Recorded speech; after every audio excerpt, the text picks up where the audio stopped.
Welcome, Jurassic fans, to the 115th episode of your Rather Nerd podcast, and also today a video because, of course, having such a special episode, I simply had to make a video out of this as well. I'm Daniel, your host, and today we have once again Davide, Grisolia, and look at that, we have Ken Thomas as well. Look at that. How are you guys doing today? Good. I'm fine. I'm ready to rise again. Davide just nods like, yeah, I'm good. He's trying to be cool. Like the brothers in the hood. Yeah, I'm cool. It's everything. Yeah, sure. Everything's fine. I'm very happy that we can be here today. Thank you for the invitation, and thank you for having us here on this special format. And yeah, we're ready for the interview. Ken, thank you for coming. Thank you for your time. And Mr. Rodriguez, thank you so much. That's all right, mate. Thank you for having me. So in your page, when you did those awesome announcements for our interviews, they were so damn cool. Man, even made like a banner for the whole thing. All right. So, oh yeah. I wanted you guys to know that, Jurassic fans. So now we've already had you before here the other day, and you told us a bit about your story and your background. And today we wanted to have Ken here, the main character of the story, the protagonist. And of course, you, Davide, and I'm sure that you can add so much to the interview. So please feel free to speak as much as you want. So, Ken, it's such a privilege to be here. And just before we started, you were telling me a bit about your background, So can you tell our listeners now a bit about it? Oh, yeah. I was 14 years old and home from school, sick from school. And I was actually legitimately sick. I wasn't faking or anything. And just to let everybody know, this was back in the 70s when I was a teenager. So I'm telling on myself now, telling my age. But like I said, I was homesick from school. And I watched a movie on TV because, I was homesick, nothing to do. Everybody else was in school. And to this day, I couldn't tell you what that movie was because I don't remember. But the movie ended and the screen just went black. Because like I said, back then in the 70s, there was no internet, none of that, no cable, none of that. So it was some kind of problem with the transmission from the TV station. And I remember just sitting there staring at the screen. And I thought to myself, that's what I want to do. I can do that. So I went in the kitchen and asked my mom, where could I go in Cleveland, where I grew up, to get started in acting? And she took me to a local community theater, an all-Black community theater called Caramoo House, which is still there and still in operation. And after that first class, I was hooked and I knew this is what I want to do. And I got started with that.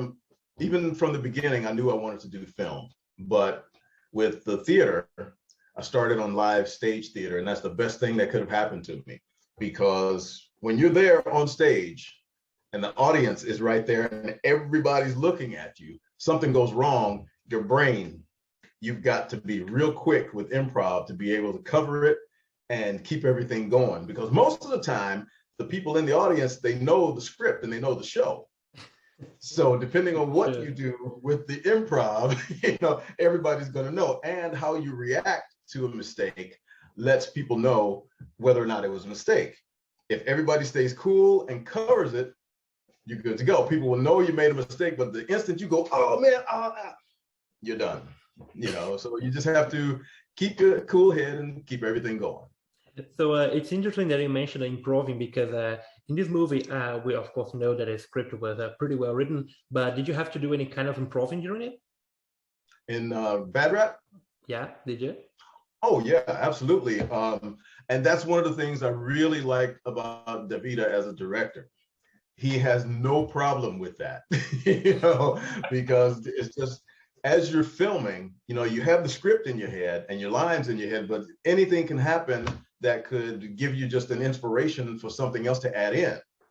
Fortunately with Davide, he keeps the cameras rolling and you go with it. And if he likes it, he keeps it in. If not, then of course it'll be edited out. But, that's a good thing about him as a director is he's willing to work with the actors. And a lot of times he gives us, the actors, a lot of freedom to try different things. And that's always good. Thank you so much, mate. Yeah. Now, Davide, Mr. Grisolia, the director himself, do you remember any of these occasions? So I can remember a day without it. So, you know. Okay. Yeah, it was very funny. We shot in a cave, and it was a real one. And yeah, I remember that it was very difficult to shoot there because outside there were like 30 grad. How can I say 30 grad in American, Ken? 30 grad, that would be somewhere around 80 degrees or so.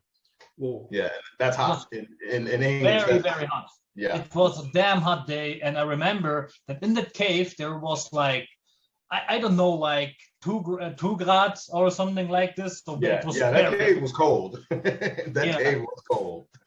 Oh man, yeah, we had to put jackets on so that we will not freeze in the cave, you know. And then you went outside, and it was very difficult to think sometimes. And I can remember we had some problems with the torch, and I can remember that Ken improvised a lot, saying, "Hey, just give me the torch. I will walk there and then there and then there. I will say something like, hey man, this and this, and then I can say this, and then we will have everything in 2 shots, and we will be finished with that, so that you can take the new torch." And I said, "Yeah, let's do this." And yeah, well, also, Davide, if you remember, there was a few scenes we got in one take because we had to do it in one take because that torch that we used was giving off these fumes. And those fumes were really toxic. So, you know, it was like, as soon as we lit the torch, actually we got the camera rolling first and the sound, lit the torch, boom, do it in one take and put the torch out. You know? Yeah. And yeah, and like a lot, the scenes in the toilet, you make it was so cool because, you know, Ken made so much, so he made the texts and the phrases better, you know. He talked something, and I had a script in my hand and said, okay, he said it different, but it sounds better like he is saying it. And then after 3 takes, I'd thrown the script away, like, okay, I don't care anymore. Ken, you are Joseph Miles. So if you think something, you know, if you are thinking, okay, Joseph Miles would think like this or that, then just do it. Do it because you are Joseph Miles right now. You're not Ken Thomas anymore. So I don't have to tell you what to say because you know the character better now than I do, you know, because he was so in the flow. He was so in the vibe. It was enthusiastic, you know, and it was very, very magical to work with him. And so I of course had no problem with improvisation, you know, because in the moment he was Joseph Miles, you know, and that was kind of when he said something and added something, it felt so genuine. It's the right word, like genuine, yeah, genuine, and you know it was perfect. So thank you very much for all the, you know, for all the passion you put into the character and the character put into you. You know, it was very crazy. You know, thank you so much. Thank you. Yeah, you see, I've already watched that movie, and it is a fantastic representation that we see for this character because it sounds just so natural. And in the Jurassic community, we just love characters such as Ian Malcolm because Jeff Goldblum is one actor who's known for doing exactly that. You know, he's like, yeah, that's okay in the script, but I guess I can say something else. Or director, you know, is perhaps we could change this a little bit. And the directors, they do accept those suggestions because sometimes they're just so great that they actually work better than the original script. So it's great to see the people like you keep doing that in some other movies. So thank you for being so creative. And one other thing I'd like to add in about the cave sequence. We had one day of filming, and this is the behind the scenes stuff that, you know, the people really wouldn't know. We had one day of filming in that cave where literally any and everything that could have gone wrong did. I mean, it was just a terrible day of filming. And I looked around and I saw that everybody was just bleh. So I knew, just instinct, I knew it was like, okay, Ken, you have got to do something to try and pull all of this and everybody back together. So we finished filming that day. And before we left out of the cave, I was like, hold up, everybody, just come here. I got everybody gathered around, and I pretty much just said, look, people, Davide is the director. On a movie set, the director's word is law. Because there's a lot of times, everybody's trying to put in all of this input. And it's like, no. The director is the one that dictates what happens. On a movie set, is very similar to the military. It's a hierarchy, okay? And that's just the bottom line and the way it has to be. And pretty much, I just said, hey, this is the way it's got to be. In order for this project to work, we have to go with what the director has set up as the outline, and the guide. And once we did all of that, from that next day of filming on, everything went smoothly for the rest of the shoot. And it happened and it worked. Fortunately, it did work and everything came together really, really well. There you go, guys. Well, you see, just for the rest of the interview now, we have joining us now one of my co-hosts. So you guys get to meet now Matthew Milan, my co-host. Hey, Matthew, how's it going, bro? Hey, Matthew. Matthew, servus. Yeah, I was just going to say, as they say here, servus. How are you guys? Good.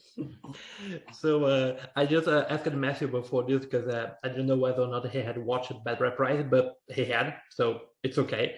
This is going to be interesting. No spoilers. Yeah, all sure. Right. So now, Matthew, look at this man. See, this gorgeous figure right in front of you. This is the actor himself, the man who played Joseph Miles. So nice. Yeah. Thank you. So now let's go for the experience itself. Huh? So as you're so natural, how was it playing Joseph Miles? What do you feel about this character? For me, the first thing I wanted to do was get together with Davide and get an idea of who Joseph Miles was, the way the character was written, and everything I could learn about him, and really he ended up being like a combination of a few people that I know. I won't mention any names just because, but it worked. It ended up working. Joseph is like a combination and a mixture of several people that I know, and that's something that I've done before with other characters. There's other characters in particular that were really based on my older brother. But yeah, Joseph, he was the kind of guy that is like, let's get this done. If there's a problem, let's figure out what it is and get everything worked out and move on to the next situation. Yeah, I mean, we certainly see that in the last scene where he literally runs over a raptor. Yeah. I simply love that scene. They're like, all right, time to destroy the monster. Let's get the freaking car over it. You gotta use every resource possible, right? Exactly. That was the resource he had. So he was like, okay, this thing is big, run it off of the building. Yeah, that remind me of so many of the franchises that are like my fan favorite, like Tremors. We have to not only escape from the monster, we have to destroy it utterly and totally. So let's blow it up, let's ram it over, anything like that. And you did it. That was right. Awesome. All right. So but about the last scene, there is something special because we wanted a red Jeep, kind of a red pickup. And I said, we need a red one because at the end of the movie, I want the big red monster against the big red machine. You know what I mean? Mm-hmm. So when they come together, then I wanted to have it like this. And Rick said, hey man, it doesn't really care if the pickup is blue or red or yellow, or you know what I mean? I said, yeah, but when we can have a red one, we will take the red one. Right. And then we could have had a black one. And I said, it's a very cool pickup, man. I love it. But, and he said, okay, I know. And I said, okay, thank you. Because. But then again, I'm sorry. No, sorry. Tell it. No, but then again, that again to me goes back to the director's original vision of what he has in mind for the film. And if this is what the director has pictured for the film to make it the best, then you do your best to go with it. Because because I didn't know anything about that before, that was the reason why the vehicle was red. But now that I know that, it just clicked in my head. If that Jeep had been any other color, it wouldn't have been as effective. So you see, that was the director's vision, and it came together. Sure. Yeah, the duel between the two reds is like that episode from Power Rangers where all the red ones come together to fight evil. Yeah. If there were like other Rangers there, it wouldn't be as epic as it were. So yeah, it had to be the red pickup. Yeah, it had to be a monotone challenge. There you go. All right, so as we have covered that, I guess we can move on to the characters themselves, because you acted not only with humans, but there were also aliens and dinosaurs on steroids. How was that whole thing, eh? Oh, with the monster? Yeah, with the dinosaur, the bad rap rising itself. So there was bad rap, and then there were some aliens. One of them, I remember one of them attacking you in the bathroom somewhere. Yeah, that was a lot of fun, actually. And what I liked most about that was the contrast between Ramona Rieger, who played the alien, and myself. Ramona is this tiny little girl, and then for her to come in and grab me and forcibly take me into the bathroom and slam me against the wall, I just thought that was just a really cool contrast. Even though my character was drunk at the time, still, you have me and then this tiny little woman, and she can grab me and take me in there like that. I thought that was pretty cool. And again, the director's vision of what he had in mind for the film and the characters, and it worked out really well.